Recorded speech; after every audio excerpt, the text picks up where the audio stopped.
Fórum Paulista dos Pontos de Cultura aqui em Campinas, Daniele Franco da Rocha. Daniele Rocha, historiadora, representando o Instituto Bexiga, capital paulista, né?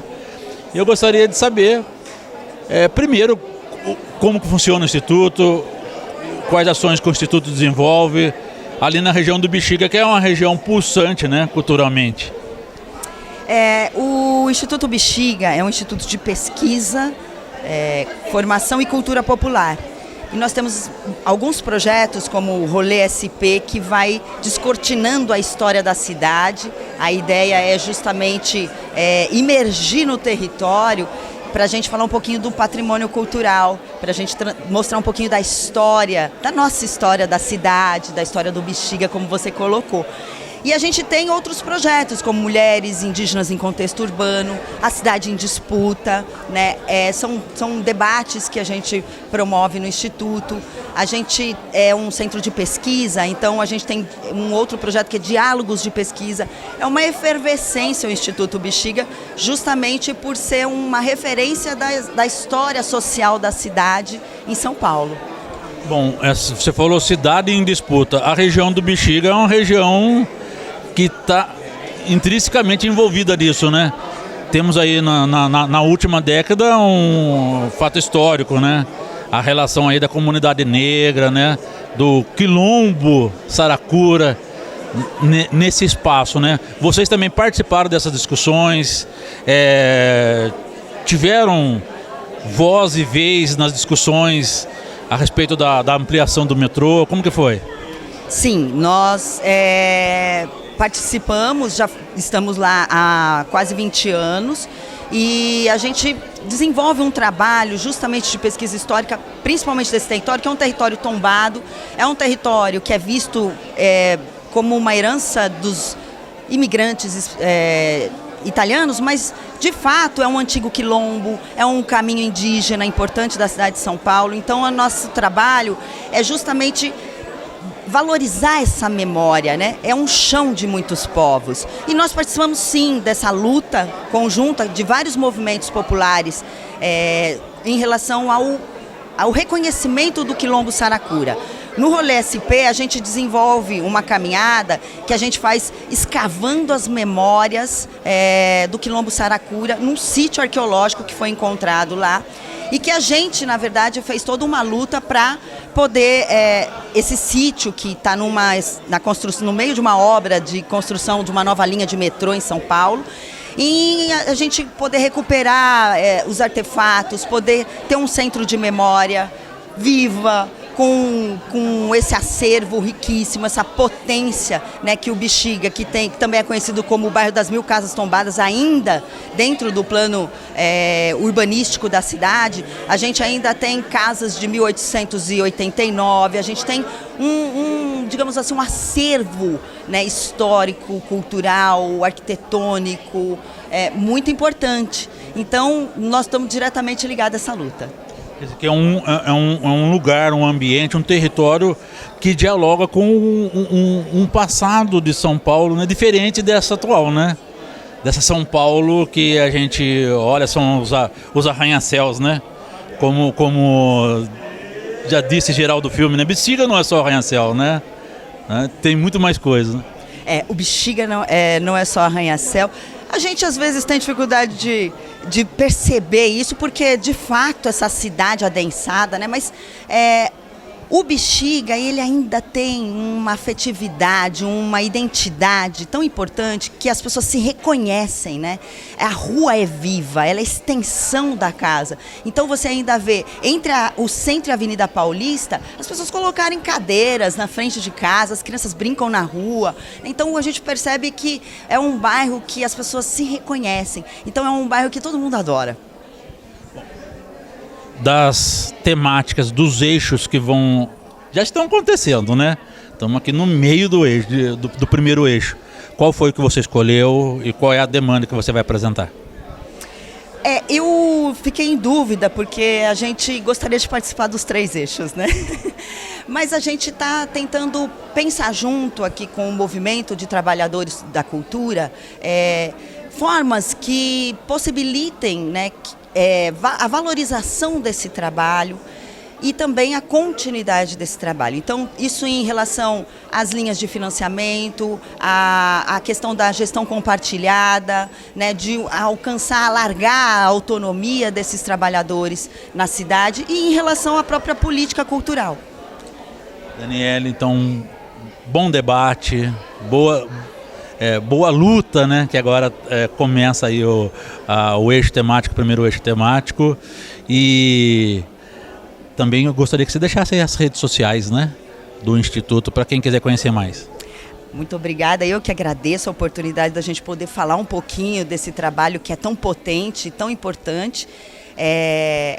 As redes, a gente temos um canal no YouTube, Instituto Bexiga, temos no Instagram, @Instituto Bexiga, e temos também um site, www.institutobexiga.com.br. Então, Daniele Rocha, historiadora, Instituto Bexiga. Vamos agora aí para a temática que está sendo discutida no Teatro Castro Mendes, aqui em Campinas. Gente, bom dia a todos e todas. Eu sou o João Pontes, trabalho como diretor da Política Nacional de Cultura no Ministério da Cultura. Os colegas depois se apresentam, o nosso tempo é curto. Mas dizer, a gente pensou aqui numa fala um pouco mais livre, um pouco mais, inclusive aproveitando o fato de que a gente tem uma participação bastante significativa de pessoas que são novas na rede Cultura Viva, né, que estão chegando agora na Política Nacional de Cultura Viva.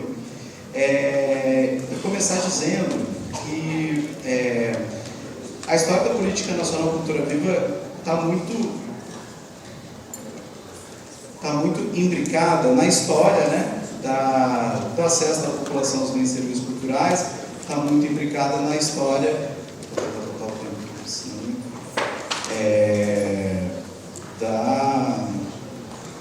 do debate, né, sobre direitos culturais e o reconhecimento de que a população, né, que os cidadãos e cidadãs têm direito aos bens e serviços culturais. Ela surge, né, em 2004, criada em 2004, né, tem Campinas como referência, tem Célio Turino, tem Gilberto Gil, tem Juca Ferreira, tem muitas pessoas, mas acima de tudo tem luta popular, tem grupos culturais de base comunitária que há anos, há séculos no Brasil, vem pautando e vem reivindicando, né? A gente tem uma agenda de um processo de redemocratização, de fóruns sociais mundiais, de processos participativos nos municípios, especialmente do campo democrático popular, progressista. E quando então, na primeira eleição do presidente Lula, a Cultura Viva surge justamente nesse desafio da construção de uma política que possa promover, né, um maior acesso da população. E vem de uma forma muito potente, muito interessante. Eu não vou falar da história das políticas culturais, às vezes quando eu tenho mais tempo eu falo um pouco mais da França, etc. e tal, mas ela vem numa inovação no sentido de que, ao invés de o Estado levar equipamentos, bens e serviços, ele reconhece que a cultura é produzida em cada território, em cada comunidade, pelos grupos culturais presentes, enfim. Então, tem essa transformação, que talvez para a gente que atua, para a gente que está na comunidade já parece meio óbvio, mas não era óbvio na história da humanidade, né? Tanto que o Brasil hoje é referência para outros 17 países que adotaram a partir da experiência brasileira. Mas eu acho que a gente queria comentar aqui que em 2004 surge, a gente tem uma primeira geração enquanto o Ministério da Cultura passa a fazer editais diretamente pelo link, né? A gente tem uma galera aqui do que seria a primeira geração, mas ainda um pouco expressivo do ponto de vista quantitativo e com instrumentos jurídicos muito inadequados, né? O convênio é o principal instrumento que era utilizado na época. Vem nessa perspectiva mesmo de contracolonização, de reconhecimento dos saberes populares, dos saberes ancestrais.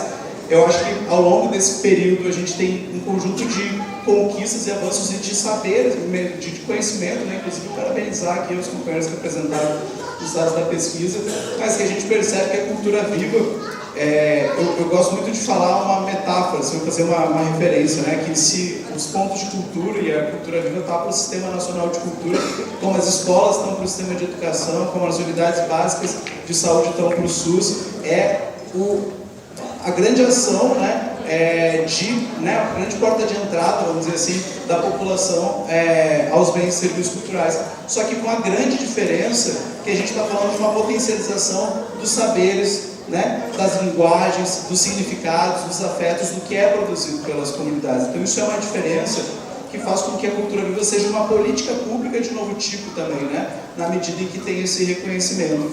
Mas apesar disso, tentando voltar um pouco para ali, como tem que ligar para minha mão.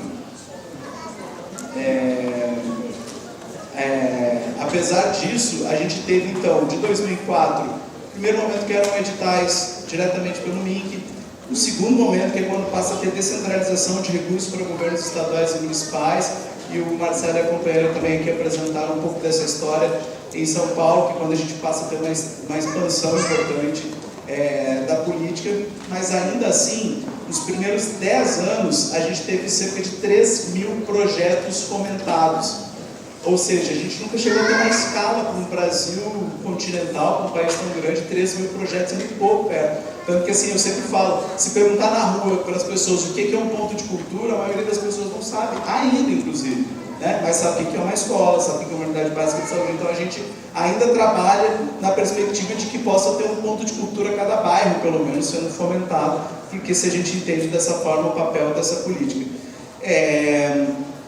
Então, o que eu queria comentar nessa introdução é que a gente teve esses dois grandes problemas, né? Não ter escala e não ter ferramentas adequadas de pactuação das parcerias entre o Estado e os grupos culturais, que era o convênio. Com a Lei Cultura Viva, né, a Lei 13.018 de 2014, a gente passa a ter um instrumento muito melhor, muito potente, ainda com suas contradições e dificuldades. Eu estava falando com alguns companheiros do Café da Manhã um pouco sobre isso, que o marco do fomento que foi aprovado agora recentemente, para a cultura viva nem chega a ser um grande avanço, porque os elementos institucionais já estavam colocados na Lei Cultura Viva e no instrumento que a regulamenta, né, a Instrução Normativa 8 de 2016, que é especialmente o que? O foco no objeto, o foco no resultado e não a notinha fiscal, aquela lógica, enfim. Então a gente tem, já a partir de 2016, uma melhora importante na parceria, já tem uma melhora importante no instrumento, porque o convênio de fato deixou muita gente para trás, deixou muita gente com problemas jurídicos, gente que fez muito mais do que aquilo que recebeu, mas que o Estado não soube perceber, que o Estado não soube entender e, pelo contrário, criminalizou aquelas entidades, né? Porque a gente sabe que os pontos de cultura fazem muito mais do que aquilo que recebem de recursos públicos, mas às vezes por conta de uma forma de gestão daquele recurso pelo instrumento do Estado, tanto que eu sou um militante toda vez que alguém fala, trabalhando no governo, toda vez que alguém fala assim, a gente tem que fazer formação para o pessoal saber. Não, é o Estado que precisa fazer formação para estar preparado para lidar com a diversidade cultural. Não é a sociedade que tem que se preparar para o que o Estado está fazendo. Em alguma certa medida até tudo bem, não você também 100% nessa hora tão radical, mas grosso modo, estruturalmente, é o Estado que tem que estar preparado, porque a cultura está sendo produzida nas comunidades, com seus diferentes saberes, com gente que tem a oralidade como principal, né, a organização circular da gestão orçamentária, né, que não é aquele planejamento racionalizado da entidade, com o CNPJ, que não sei o que, então a gente tem que trabalhar nesse sentido. Eu vou correr aqui por causa do tempo. Então, quando a gente volta em 2023, quando o Ministério da Cultura volta com o presidente Lula, tem uma questão que eu acho que também é muito importante dizer.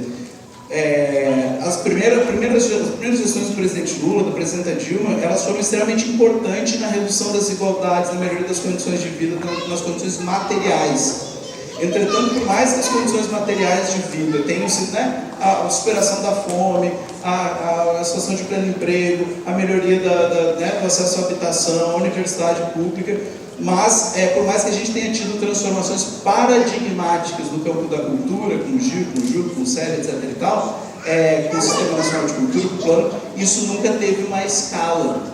Eu acho que a grande modificação que a gente tem a partir de 2023 é que, a partir do golpe de 2016, a partir do governo neofascista que a gente viveu posteriormente, que tiveram na dimensão simbólica dos valores base importante de sustentação, a gente percebe que o campo democrático popular da esquerda brasileira passou a entender que a cultura tinha um papel importante, né? Não basta só as condições materiais, né? Como se fosse a infraestrutura determina a superestrutura, não vou entrar mais nessa questão, mas a importância da disputa de valores. A gente vem então em 2023 com a recriação do Ministério e os maiores investimentos da história do Brasil.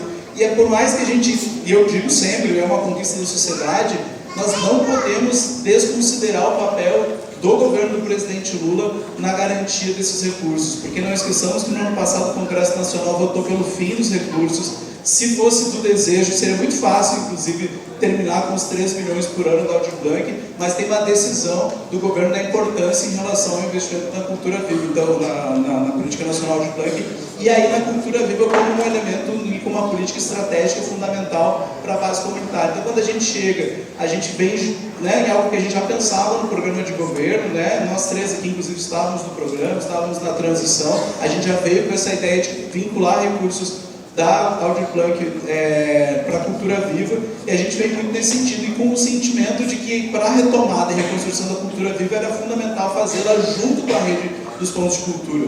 Passamos a retomar, e eu me emocionei também quando o Marcelo fala do fechamento das relações com o governo. Nós chegamos em janeiro e em fevereiro, fizemos a primeira reunião com a Comissão Nacional dos Pontos de Cultura, e a primeira ação estratégica do Ministério da Cultura é um edital para pontões de cultura, que selecionou o edital para 46, selecionou 42 pontões de cultura, um em cada estado, São Paulo com 2 inclusive, e 15 temáticas nacionais. Aqui em São Paulo, das nacionais, a gente tem 4, né, inclusive, né? Então, a gente chega nesse sentido. Felizmente, essa estratégia de vinculação dos recursos da Aldir Blanc foi muito positiva. A gente mudou a lei Aldir Blanc, né, por proposta do governo federal, destinando o mínimo de 10%. No primeiro ano, a gente colocou 12,96%, vamos deixar no 13%. Que foi destinado para a cultura viva, o que deu ali no primeiro ano, por adesão também, né, dava cerca de 700 municípios e todos os 27 estados mais o Distrito Federal. No primeiro ano deu mais de 1.000 municípios, ou seja, teve uma adesão maior, né? Campinas, inclusive, é um dos exemplos de município que tinha 25% dos recursos obrigatórios e acabou destinando mais. Então nós passamos de 450 milhões de reais, apesar de que estava quase 400. Desculpa, eu estou falando lá porque me deram 20 minutos e tem um monte de coisa importante para falar, tá? Para os 13, ele já está me cobrando. Eu tenho a cobrança da organização que quer 20 e dos meus colegas que querem um pedacinho desse 20 ainda. Desculpa, gente, mas se tivesse PowerPoint eu ficava aqui mais umas 2 horas.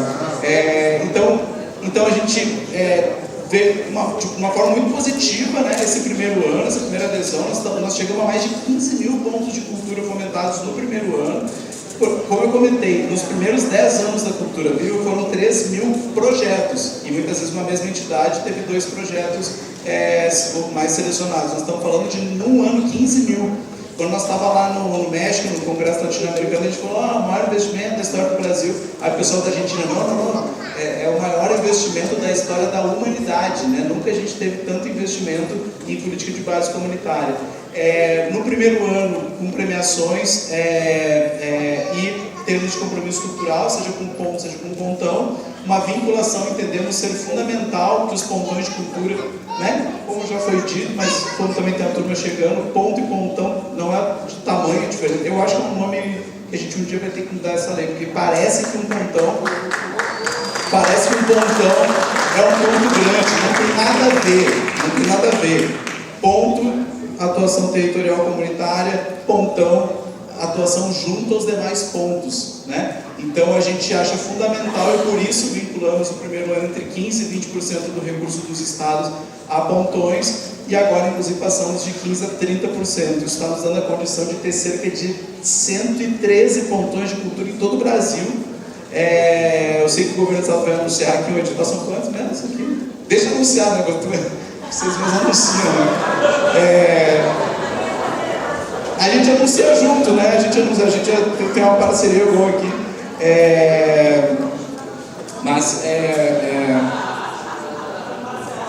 E isso nos dá uma condição dessa atuação em rede ser extremamente importante. Eu vou finalizar porque o Marcelo já está olhando e meu celular aqui também. Mas então é isso, gente. A gente está num momento muito importante de conclusão, né, estamos em implementação do segundo ano, do segundo ciclo, entrando para o terceiro, finalizando o terceiro ano do governo do presidente Lula, e a TEIA tem esse papel de balanço. Então, por isso também que a nossa ideia é de fazer uma fala mais geral de balanço, porque nós estamos num momento muito de avaliação e reflexão. Importante falar, inclusive a companheira me pediu aqui para falar, é o cadastro, né? O cadastro, quando a gente chegou, estava em cerca de 4 mil pontos de cultura, nós estamos quase chegando a 15, acho que até o final do ano deve chegar a 20.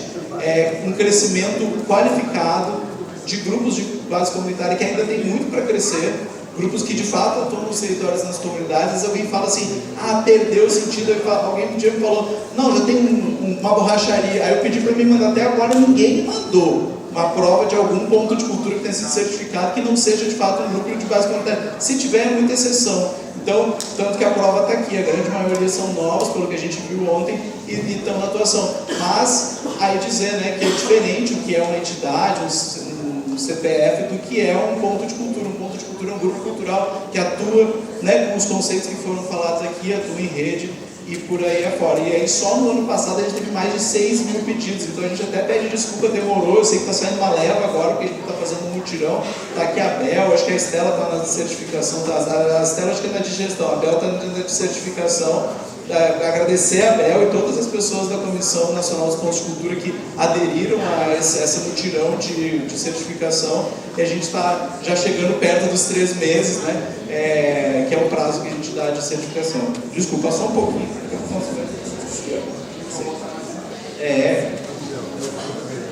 Isso aí, João. Boa tarde.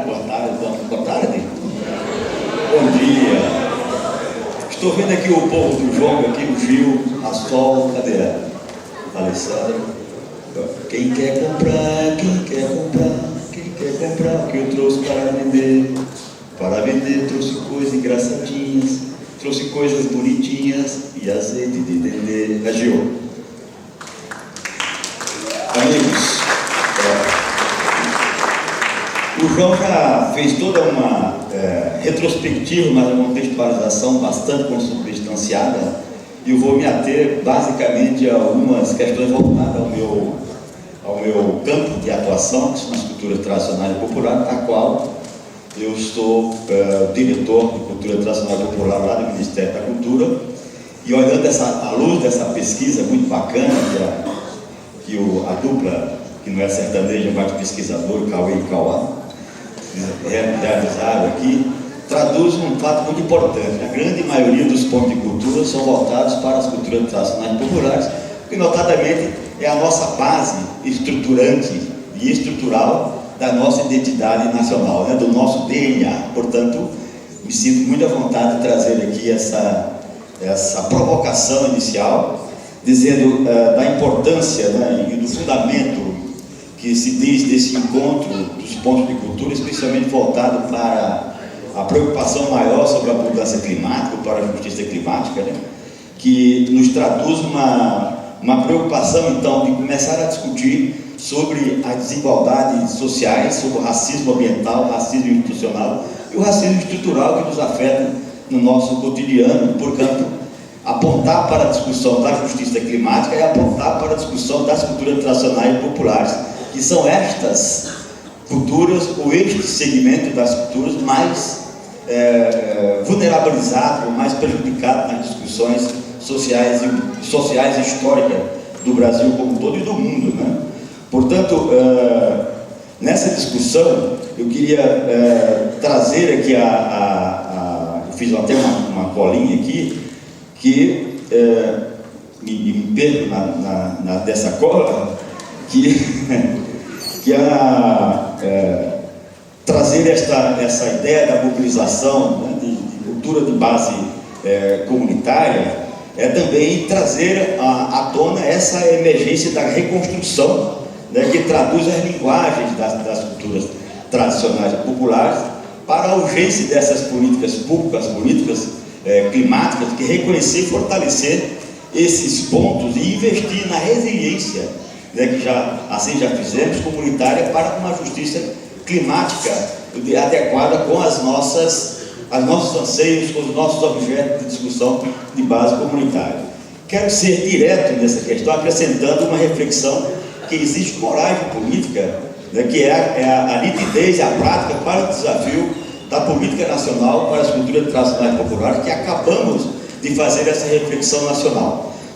A ministra Margareth Menezes montou em 2024 um grupo de trabalho composto por 18 ministérios, né, que compõem todo esse atravessamento, esta transversalidade que são peculiares das culturas tradicionais populares, para construir esta política nacional das culturas tradicionais populares, que visa, nomeadamente, a corrigir rumos que a cultura viva, com toda a sua importância, que trabalha a cultura tradicional popular, mas nós temos as nossas especificidades.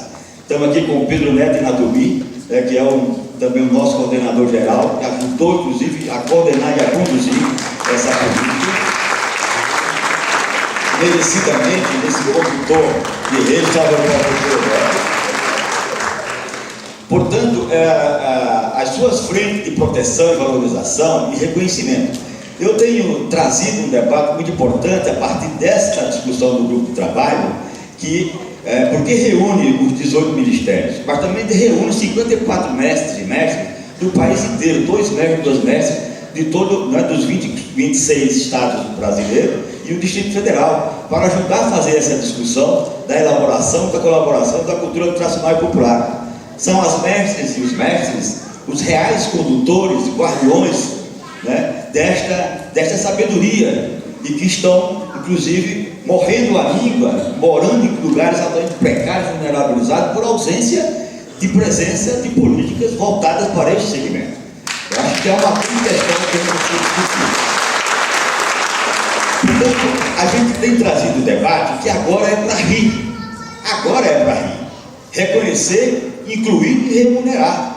Estamos fazendo essa questão de reconhecer, porque assim, nós sempre tratamos as mestres e os mestres como, talvez até como uma coisa mais pitoresca, mais romântica, ou uma condição tutelar, né, que o mestre vai na universidade ou vai na escola e apenas não tem remuneração para ele, apenas um reconhecimento. O mestre tem uma aula na universidade ou participou do encontro. E aí, qual é a remuneração? Qual é a inclusão? A inclusão é incluir na exclusão.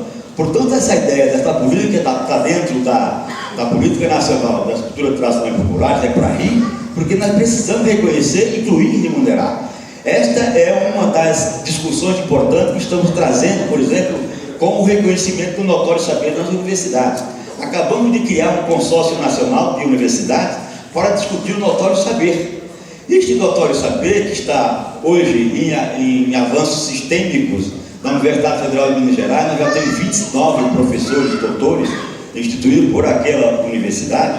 A Universidade Federal da Bahia, 6 professores e doutores já dando aula e estando remunerados dentro da Universidade Federal da Bahia. E estamos instando as várias universidades a partir desse consórcio para que tenhamos, né, o notório saber dos mestres e mestras, que possam, inclusive, ir para a escola formal do ensino superior e ser remunerado como tal, como professor doutor, assim como nós somos. Dessa maneira, porque os conhecimentos tradicionais eles não são menores nem maiores do que os conhecimentos científicos acadêmicos, mas é de uma outra forma dita. À medida que a gente trabalha os conhecimentos tradicionais dentro das comunidades, dentro da cultura local, nós estamos instando e reconhecendo os nossos valores, né, que possam ser levados para a academia. Mas não basta somente isso.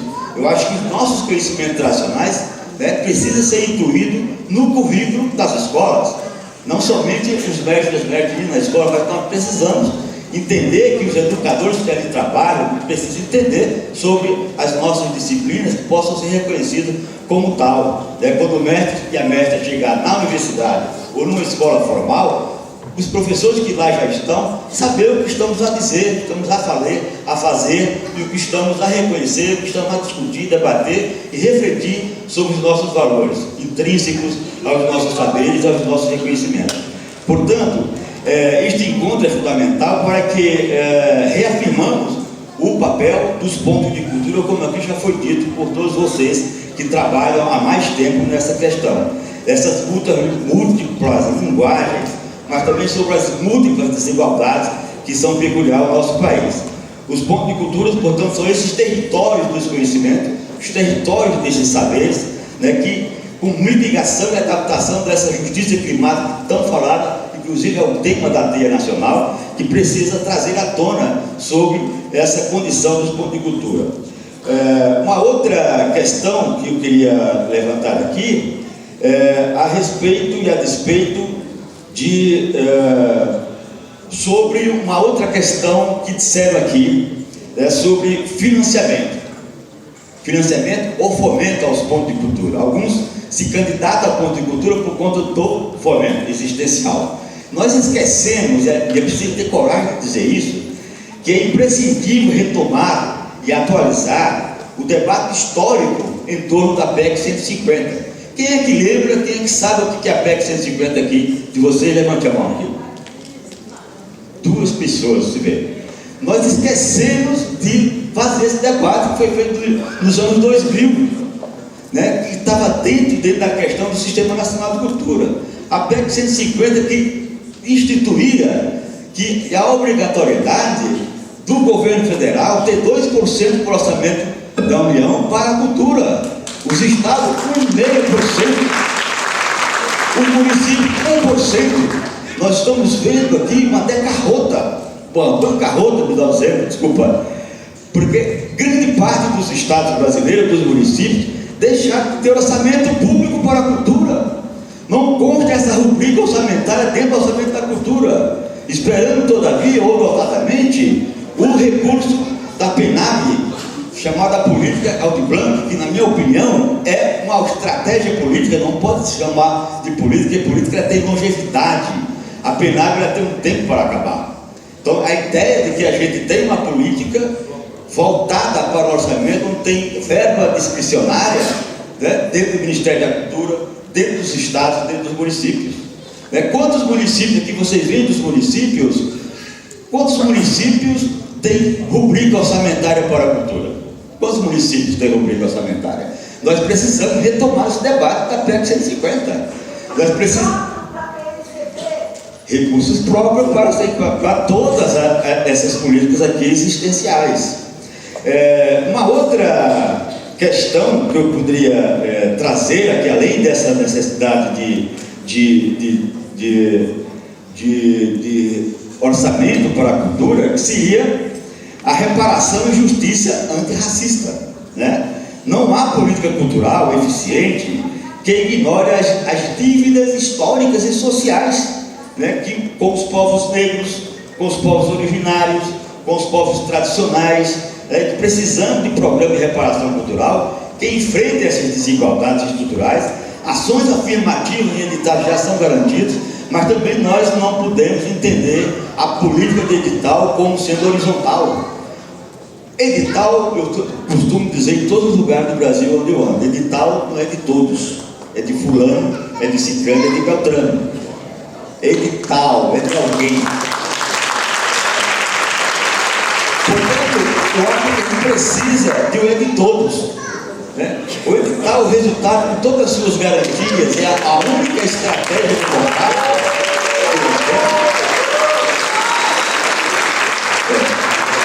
Portanto, essa horizontalidade que é de todos, o edital deixa mais gente triste do que feliz, mas é a única estratégia democrática que nós temos nos editais.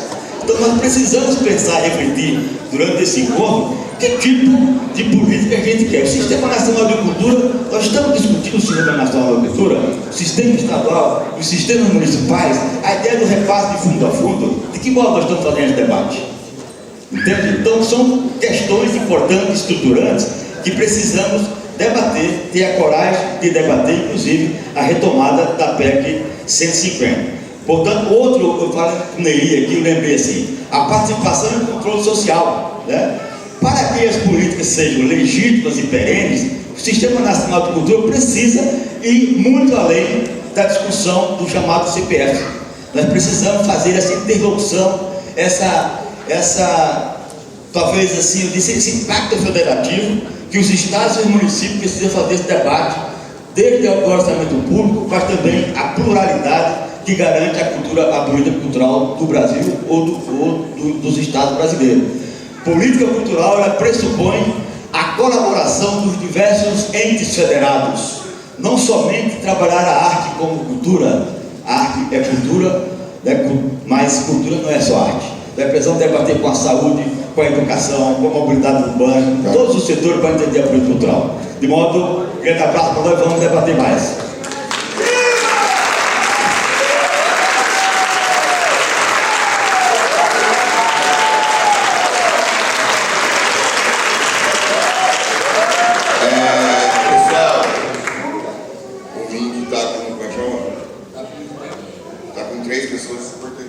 Maravilhosas para falar. Então, vou fazer um pacto aqui, ó. O Ale, que antes de tudo é um ponteiro, que está no governo agora, né, como coordenador do Link Estadual, mas é ponteiro, palhaço, tem toda a história do Cultura Viva. Agora são 11h55. Vai ser meio-dia. Esse é o mal do tempo. Nós temos muitas tarefas ao longo desses 2 dias.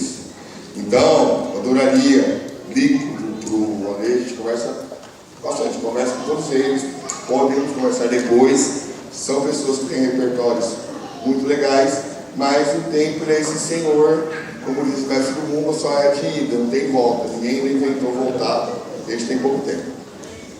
Tá aqui.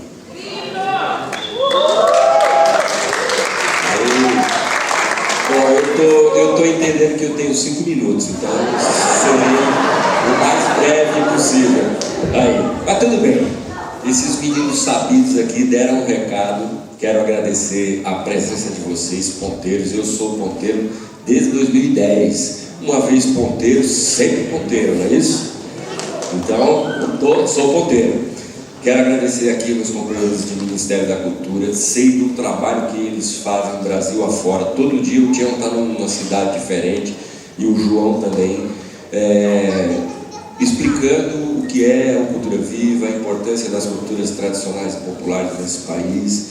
Eu lembro muito bem que, Tião, quanto tempo faz que a gente teve um grupo de trabalho para subsidiar o Manberti, Sérgio Manberti, na CID, ainda, sobre a importância das culturas tradicionais e populares. Primeiro seminário nacional. Sérgio Manberti, o Sérgio Manberti. Então, tem muita estrada por aí, tem muita história, muita construção.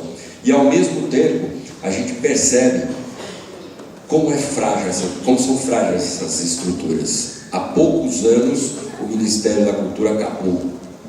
Aí voltou de novo como um dos primeiros atos do presidente Luiz Inácio Lula da Silva. Olha a importância de se ter um Ministério da Cultura. Por isso que eu acho que nós que estamos na gestão, e vocês, que eu disse ontem, e volto a dizer, vocês são o primeiro poder, antes do Executivo, Legislativo e Judiciário, o povo é o primeiro poder.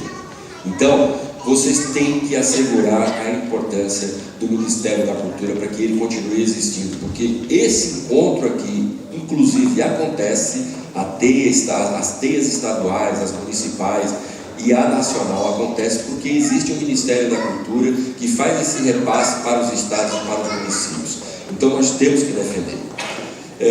Tem uma importância que eu destaco sempre, assim, são umas máximas assim, que eu falo.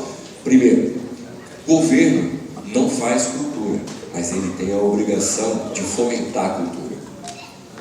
Cultura não é gasto, é investimento. Nós tivemos uma pesquisa recente da Rouanet que demonstra isso claramente, que de cada R$1 investido, ela devolve 7,5%. Então é um grande investimento. O impacto ambiental da cultura é zero. Então olha como é importante essa área da cultura existir. E vocês fazem a cultura. Então é importante. Ontem, quando o João pediu aqui para que as pessoas levantassem a mão para ver quem era que era ponto de cultura pela primeira vez, a gente viu que mais da metade da sala aqui era ponteiro novo. O que isso aponta?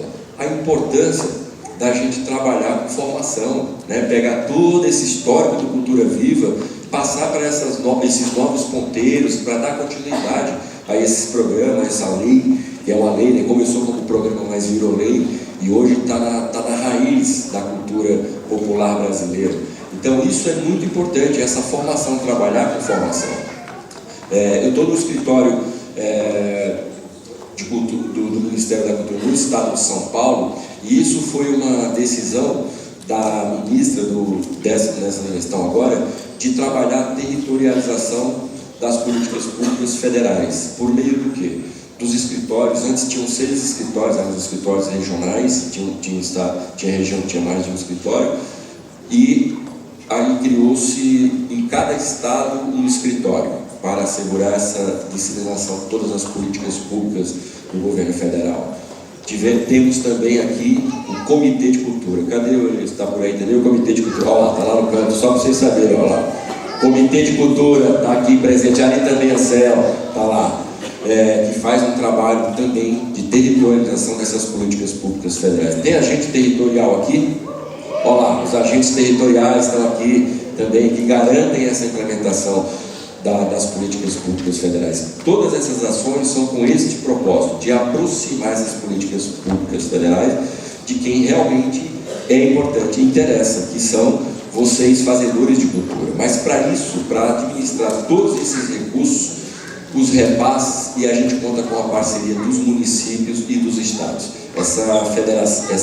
Essa política de institucionalidade que a gente está fazendo em relação aos municípios e estados, elas são de suma importância.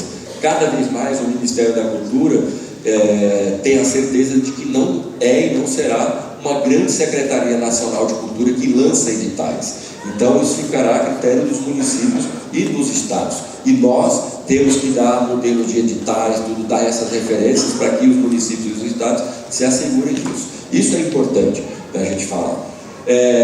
Tem algumas novidades aqui também. Ontem foi publicado no Diário Oficial. Tem uma outra coisa, uma outra lei que a gente não faz uso, mas eu participei lá no MASP na terça-feira, e foi a última aparição do secretário da CEFIC, o Enilton Menezes. Ele se despediu.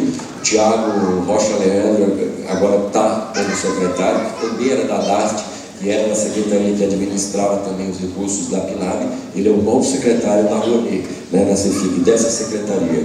E a gente também não faz uso desses recursos da Rouanet. Ontem foi assinado um decreto da Rouanet interior.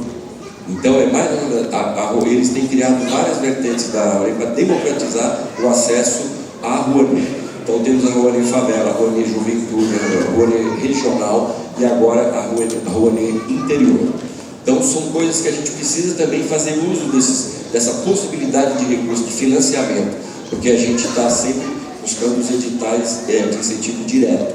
Mas existe a possibilidade também de pleitear isso. O que o escritório faz? O escritório promove esses encontros. A gente está organizando para maio um encontro com empresários, os 200 empresários que são potenciais patrocinadores da Lei Rouanet para projetos aqui no estado de São Paulo. E aí virá o Tiago para falar da Rouanet, porque ainda existe uma interrogação gigante, o que é a Rouanet para esses empresários. Então a gente vai facilitar e fazer essas contas. Agora no dia 2 estaremos lá em Mauá, no Circula Link, na página lá, o pessoal de Mauá aqui, a vereadora Fernanda Henrique está aqui presente, também, lá de Ribeirão Pires, estaremos lá com o Circula Link de manhã com os gestores e à tarde com os fazedores. E teremos no dia 19 e 20, na cidade de São Paulo, a caravana federativa, onde o governo federal traz todos os ministérios para fazer um atendimento direto, falar das políticas públicas de cada um desses ministérios. No dia 18, nós vamos fazer em Mariporã um encontro com vários gestores do Estado para falar, inclusive, sobre o Cultura Viva. Então, o Cultura Viva, e aqui eu já aproveito e faço o convite, a gente pode aqui falar com a comissão, os representantes aqui da rede estadual de pontos de cultura, e podem participar desses 2 encontros. O Cultura Viva está tanto no encontro com esses empresários, que são potenciais patrocinadores da Rouanet, como nesse encontro de gestores lá em Mariporã, para criar essa ponte. Nós estamos criando pontes. É isso. Então, muito obrigado. E o juiz já chegou e já deu o final do jogo. Obrigado.